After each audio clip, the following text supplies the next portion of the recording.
está aqui sabe disso, não planejou o Miguel. O Miguel não estava nos planos. Ela estava naquele apartamento novo lá, sonhando com um apartamento e de repente um bebê. E eu fico pensando nos grandes propósitos de Deus. Porque o Miguel eu sei que é o filho da promessa. Como a Rebeca também é a filha da promessa.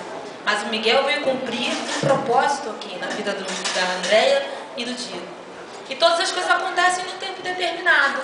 Assim como no dia de hoje, não só comemoraremos o aniversário do Miguel, mas nós vamos comemorar o aniversário de duas pessoas que são talvez mais importantes do que o Miguel. Eu queria chamar a Dona Virgínia e a Ana Paula.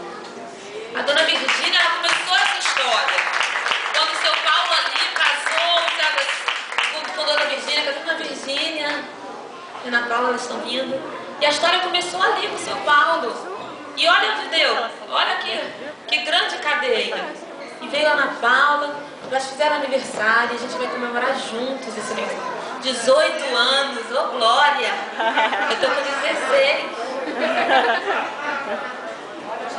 E hoje nós temos também mais aniversariantes. Eu queria que você, André, falou alguns nomes dos nomes. Quem fez aniversário essa semana também? Luciene, cadê a Luciene? Faz assim. Giovana, eu não estou vendo mão nenhuma, gente. Vocês não estão fazendo. Vocês não estão fazendo 16 nem 18? 19, né?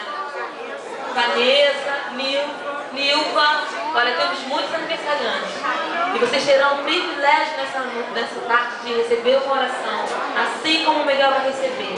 Eu tenho certeza que vai ser bênção para a sua vida e vai ser de alegria.